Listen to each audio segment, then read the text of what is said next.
John Petrov, Season 2, Episode 7. So John, you and I spoke, I think the first time was a couple months ago, and we talked about consumers. I was really excited. We just discovered consumerization of the employee experience through an episode with Spirit Airlines, David Klein, and you just blew my mind. You got it, you understood, and you began to share ideas how in your world, you're already on that path. You're already having these conversations, and I think you were one of the first CHROs that I connected with on this who got it, and you gave me the confidence and the conviction to continue this turbulent journey that we're on, as I'm getting mixed reviews. Some absolutely get it, love it, they're on it. Others are saying, wait a second, there's a different point of view. So first of all, just John, thank you for the time. Thank you for joining us, and thank you for the continued encouragement. Thank you, Adam, for having me here with you today. Of course. And John, where I'd like to begin, and you know that I've spoken to a number of folks in the healthcare industry, and I think context is really important for us.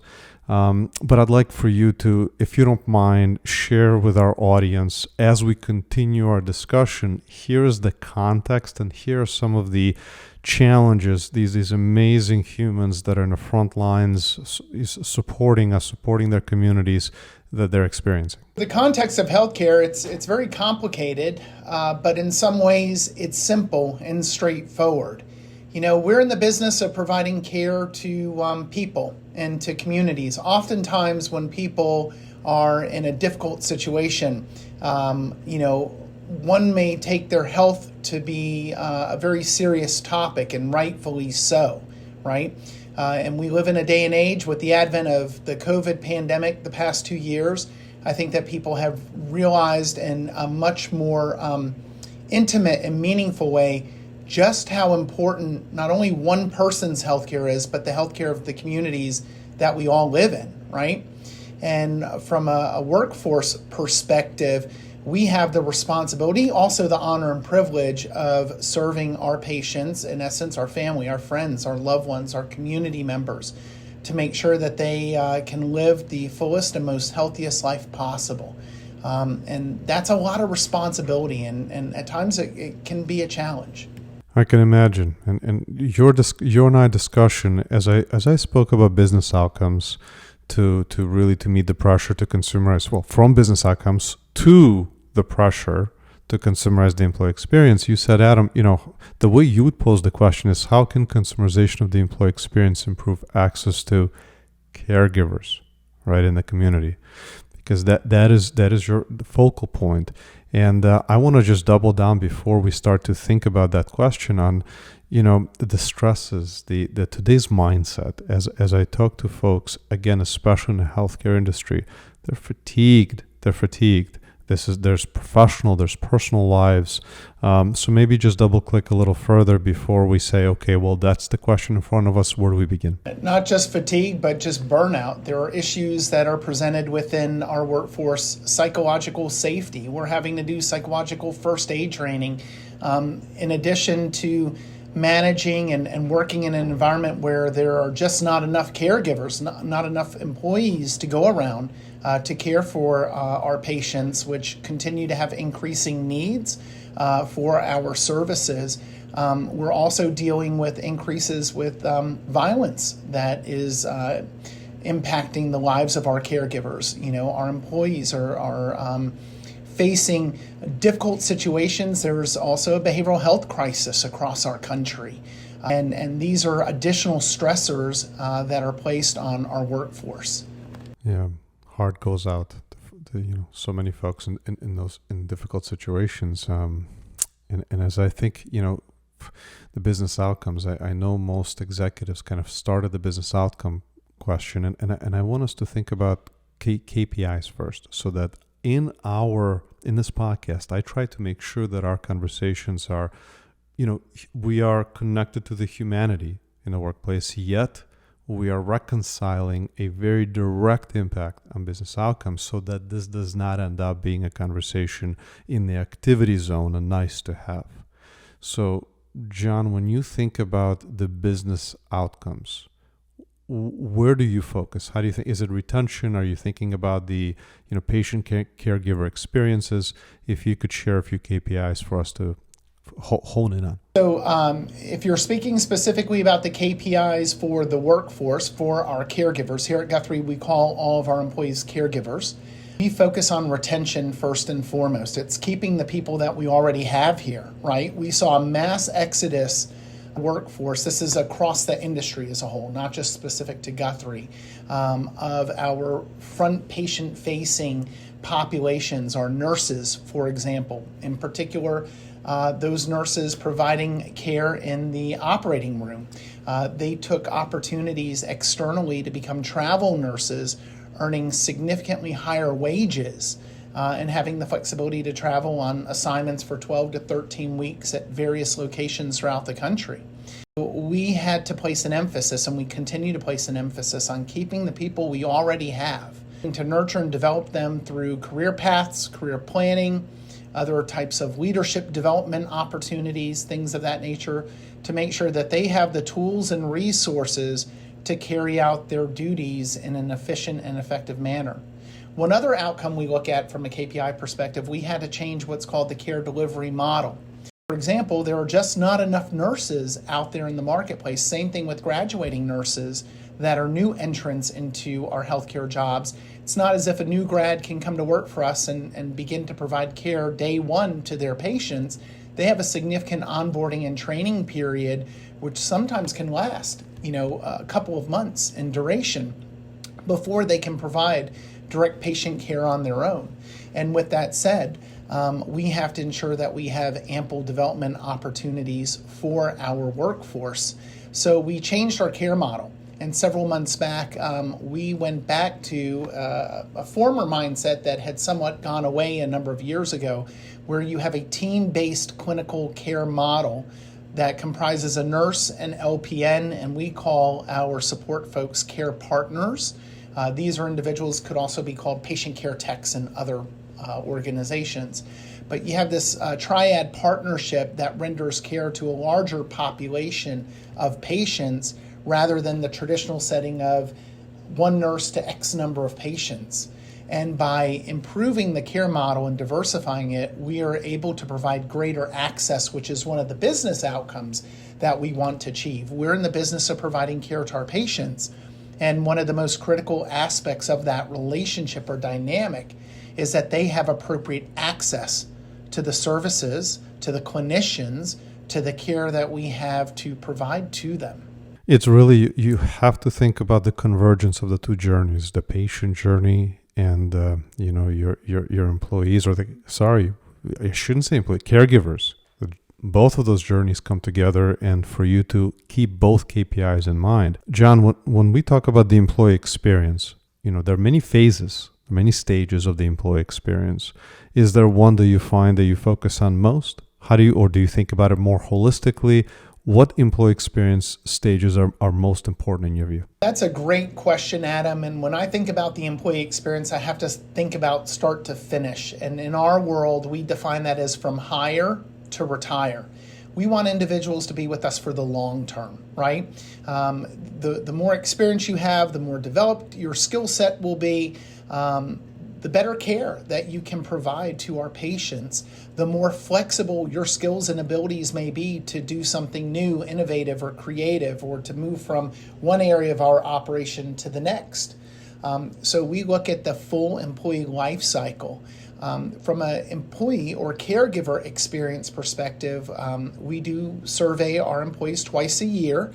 We do a full survey once a year, and then we do what's called a pulse survey mid-year to check to see what elements of engagement are we meeting, exceeding, or maybe lacking in, and we develop specific action plans, and that helps us to drive our strategic plan within HR and where we identify priorities. Let me give you an example real quick.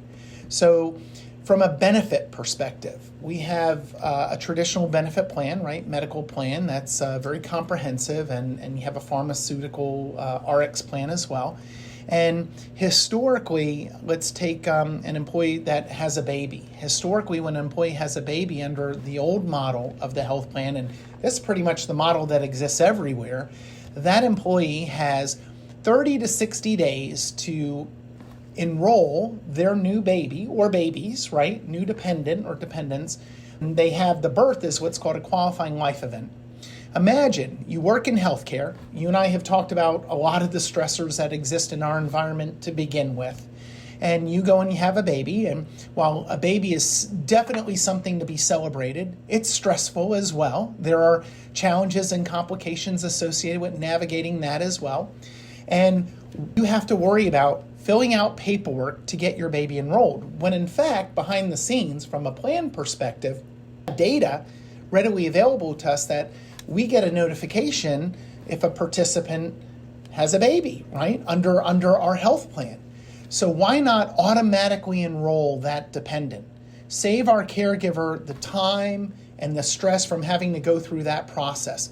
So starting this year in 2023, we launched an automated process where any of our caregivers, if they give birth, their dependent will be automatically enrolled, and then they have an option within 60 days to unenroll that baby dependent because they might have coverage through their spouse or someone else, and they might not need coverage through Guthrie. I remember when you and I were on the first phone call and you mentioned that example and you said, Adam, is this what you meant by consumerization of the employee experience? And I said, absolutely, absolutely.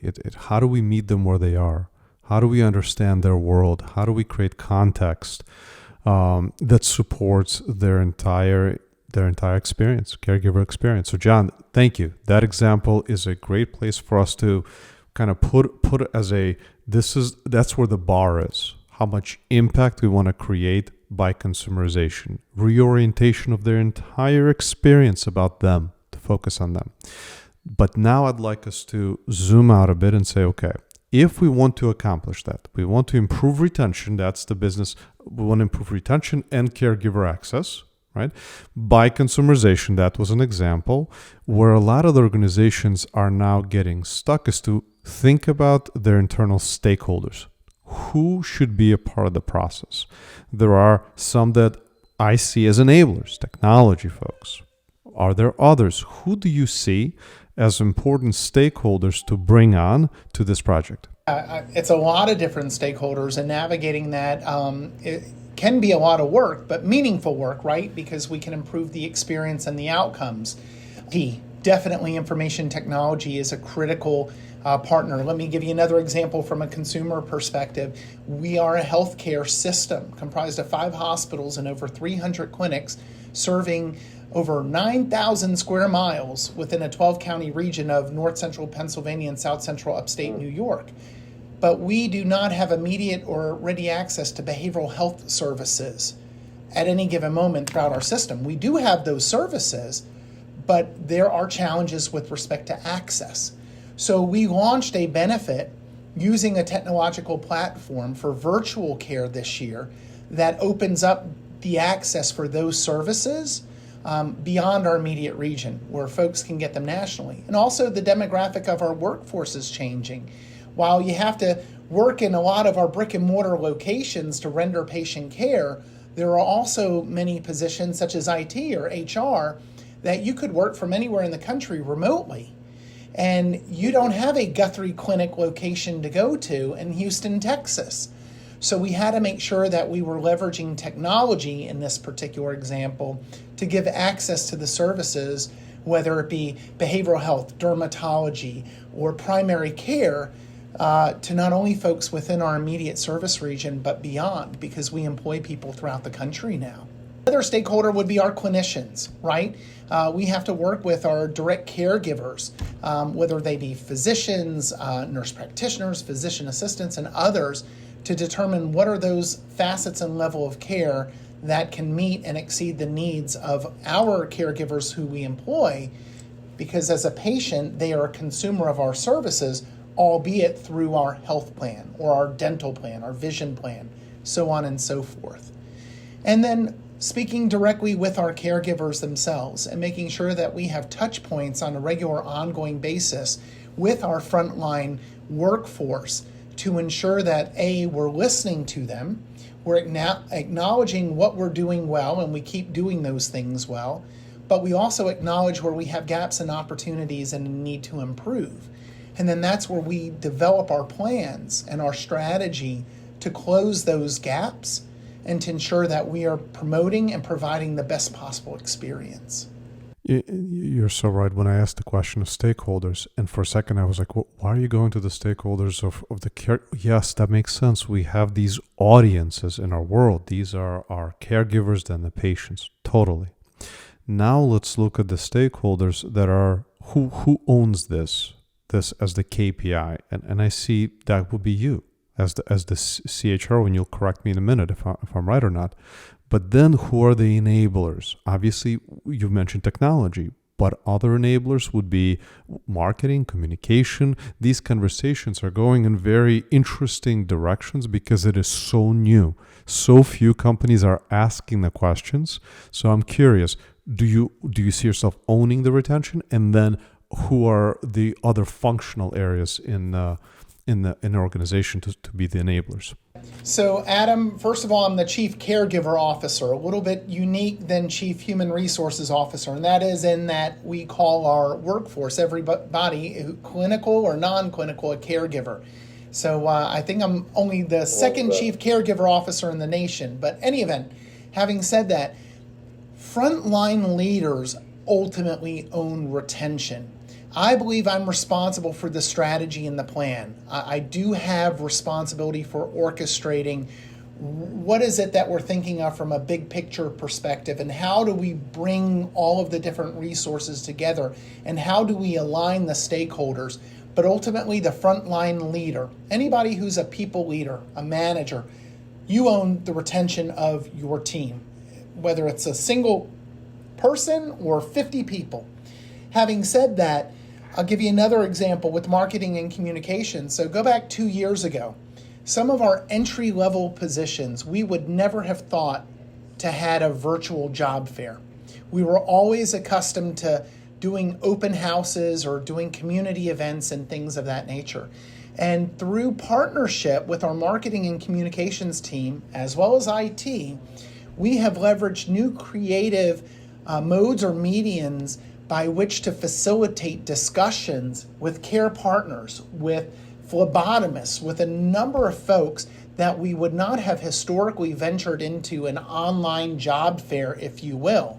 But using some of these new platforms and technologies, we are able to engage in larger numbers of candidates at the same time, and also yield higher numbers of new individuals joining the team, hires, right, in terms of our ability to source through a virtual online job fair that historically we would never have thought of having 2 years ago. And it's being innovative and thinking outside the box. My perspective is you can't leave any stone unturned, Adam.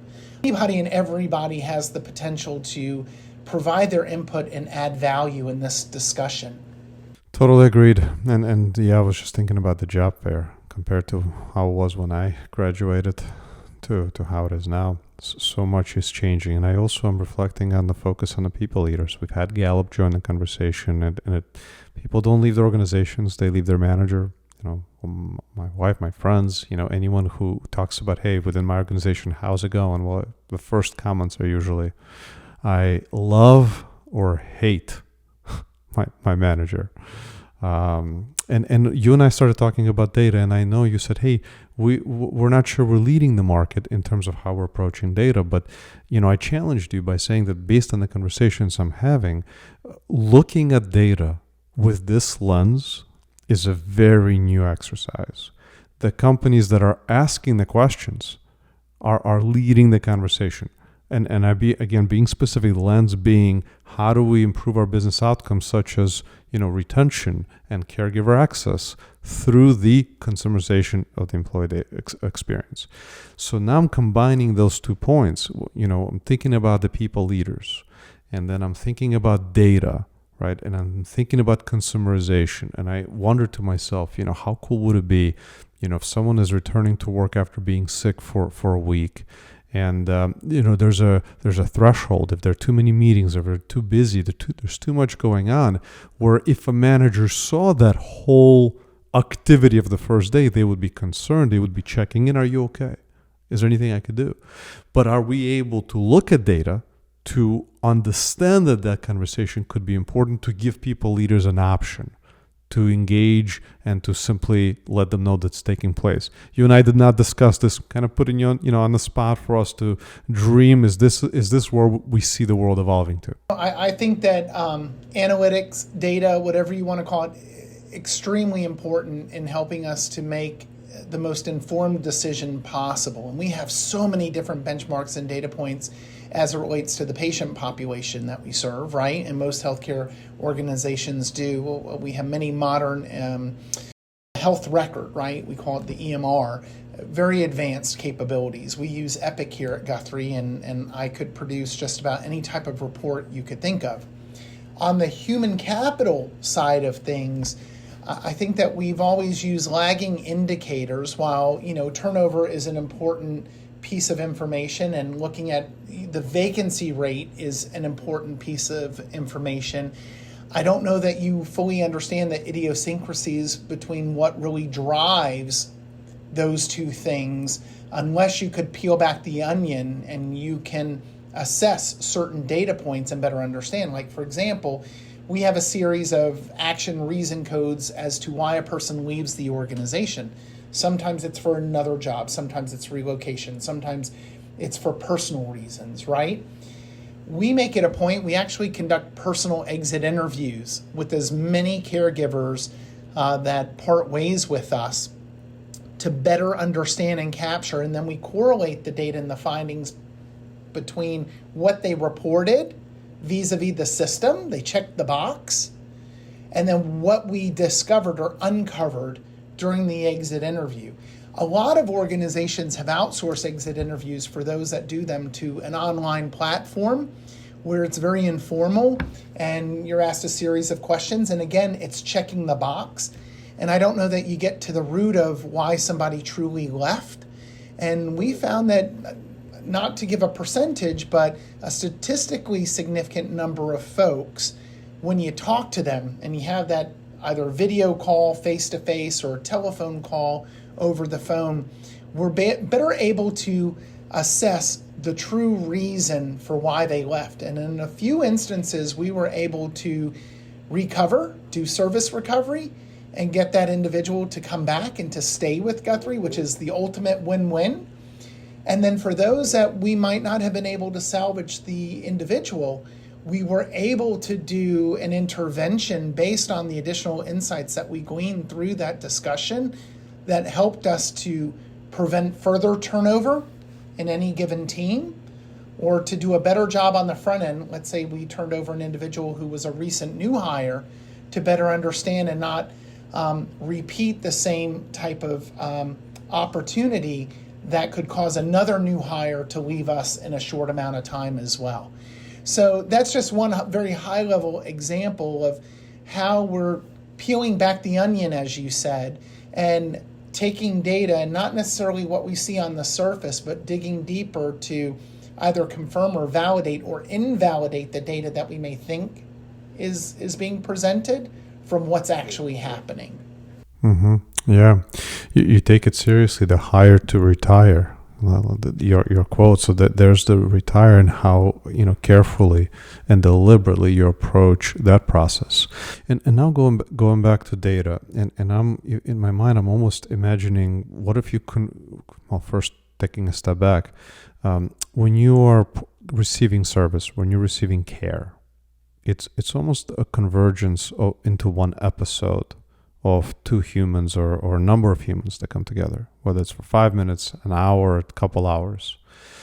And that experience today is captured via data. And to your point, these are leading indicators. There's so much data. What was the care like? What was the caregiver's experience like that day or that week?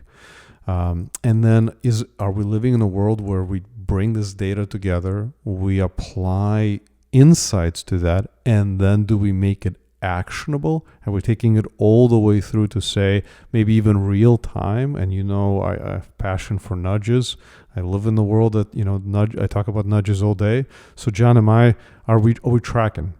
We do it on the patient side, and we've been doing patient experience surveys for a long time.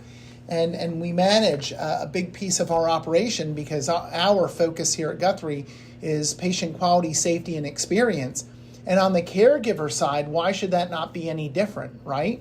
I talked to you earlier about how, unfortunately, violence in healthcare settings is on a significant increased trajectory across the country.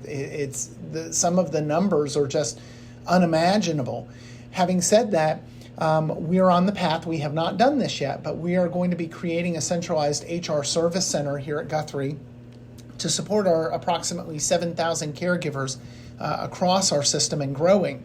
And through that experience, when an employee, whether or not they participate in a phone call, a Teams video, an online experience, we're going to provide a short survey to assess whether we had first call resolution, what was their experience encounter like, and then we will start to utilize that data, evaluate any trends and opportunities, and either continue to do what we're doing well, shift and do something to improve, or stop doing something that's not working altogether. The same holds true with the recruitment process. We will begin looking at candidate feedback and surveys, and I'm sure we'll be able to look at data between what's the experience like between somebody who we hired and said yes when we made them the offer compared to somebody who perhaps they didn't say yes, or we declined moving forward with them as a candidate. I think there's a lot of different types of golden nuggets of information and opportunities that we will be able to glean and glisten from those data points. And, I say this, constructive criticism is a data point and feedback is a gift, right? And while we will always aspire to provide the best possible service and experience, we also have to be open and receptive to learn and grow from those things that we need to improve upon. So more work to come and do in this arena. And speaking of more work to come in this arena, one of the things also that was really cool for me to hear is the long-term commitment that you're making to these efforts, to this initiative. This isn't a little sprint, right? We're not talking about a couple of weeks or months or even a year. You mentioned about this being a 5-year plan. So can you say more? And I think based on your experience in the industry, which is vast, maybe this is one of the most highest levels of focus, should I say, in people initiatives that you've seen in your career? Adam, so I've been doing this for over 20 years, and here at Guthrie, we just launched this past July 1st our all-in Guthrie 2027 5-year strategic plan. And within that plan, there are 5 pillars, one attributed to quality, patient safety, to finance, to growth, so on and so forth. And one of the pillars is inspired caregivers. And our goal is to become the best place to work and build a career, right? And I'm very proud because I had mentioned to you in our initial call that historically, when it comes to an organizational strategic plan, your human resources or human capital element is perhaps a sentence or two or a bullet or two. Here we have an entire program and initiative. I mean, there are approximately 20 specific goals and objectives that we have to achieve over the next 5 years. So one example would be workforce planning. Historically, our industry is one that is quite reactive. We respond to the here and now, in the heat of the moment, what's happening today. We're trying to put out a fire since yesterday, versus being proactive, thoughtful, and planful to help to anticipate, well, if we continue to see a trajectory of turnover over the next 9 months, what's it going to take us over the next 9 months to get back to a stable point in time versus filling the need in the moment? So we just launched our first pilot with our laboratory services group, the lab across the system, where we're doing workforce planning. And part of that process, we've already identified, and we're going to be launching a new career ladder and career pathing options for our caregivers We're redesigning and reapproaching the way that we incentivize work from a compensation perspective, from a recognition perspective. These are some of the very exciting things that we're getting ready to embark. And I'm very excited about this journey, Adam, because look, early in the day, and like I said, 20 years at doing this, I've always seen myself as a customer service person first and HR professional second. And now, if you look at job descriptions for CHROs and other positions within HR, you will see consumerism or customer service. It's starting to creep into those job descriptions, Adam. My philosophy has always been that my entire career, but now we're elevating it to be more precise, right? To be more aware and informed and leveraging data and leveraging our experience to help drive the best possible experience for our caregivers who are our own consumers, right? And the world's evolving, and that's a good thing. It's interesting that some don't see it as a good thing. They don't see it as an opportunity, or maybe it's a question of internal resources or executive and board alignment, where they don't see this as an area that's important. And in other organizations, I see folks like you. You're coming alive as you discuss it. You're truly excited because in your career you've seen probably this opportunity throughout your entire journey to elevate the way we work with, employees, humans, caregivers, the humans in the workplace.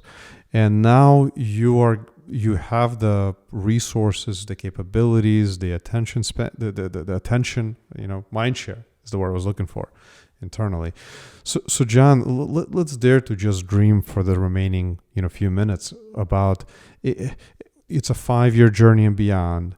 As we're thinking about consumerization of the employee experience, what else comes to mind as, ideal state, whether you're thinking more on a structure and process standpoint, or maybe of other examples where, if we knew this about your experience, then your people leader or maybe our organization can jump in with the following intervention or can meet you where you are. So at this point, we're suspending from reality in its entirety and talk to me about ideas that you're probably thinking about in the evenings and weekends. So one thing, Adam, my enthusiasm is centered around the fact that this is a differentiator. We have to do this in order to differentiate ourselves from our competition in the pack. And I can't speak to every industry, but healthcare is going through tumultuous change these days. There's a lot of pain points and pressures, and nevertheless, healthcare is something that we all have to have at some point in our life. And even preventive care is something we could all have at any given point in our life. And we have to take care of those that take care of our patients first and foremost, which are our caregivers. And from a consumer perspective, it's all about their experience. It's about meeting them where they're at. And, we, from a diversity, equity, and inclusion perspective, and we didn't touch on that during this earlier part of the conversation, but just to share with you, while we have some similarities, there are many differences among us. And we have a little mantra here from a DEI perspective. I'm not different from you. I'm different like you. And we find where we have common ground, but we also separate where we're different. And I think from the employer to the employee perspective or vice versa, it's not a one-size-fits-all approach anymore. Certain things may apply to the masses, but there are other things that have to be carved out and created that are unique to a specific population. Let's take LGBTQ+. I'm an openly out gay male. I just recently started LGBTQ+ affinity group here, and or employee resource group. And we are crafting benefits that are aligned with gender reassignment surgery and therapy leading up to that, right? And does that represent the lion's share of our population? No, it's a small percentage of the population. But we want to make sure that we're meeting people where they're at as best as we can and casting a wide a net as possible, take care of those unique situations as well as some of the larger, more globally applicable situations. Meeting them where they are, casting a wide net, looking at everyone's experience. I mean, it's just I think if we did not have the technology, we wouldn't be able to ask these daring questions, right? Create the bar that's so high for us. So John, for the audience that's listening in, and by the way, thank you for sharing all of those. I think I speak on behalf of the audience just to congratulate you on the accomplishments and the achievements, and the excitement comes through. You're living your life's work. John, for those who are listening in, and they're agents of change in various steps in the journey, and I think when you and I first spoke, you thought maybe you are following, where I think now you're realizing that in many ways you are leading. You're leading. So for those that are following in your steps, what piece of advice would you give them? Authentic, be true to yourself, live life purposefully, meaningfully. And, my mantra is to make a positive difference in the lives of others each and every day. We have the opportunity to learn and grow and do that and do it well.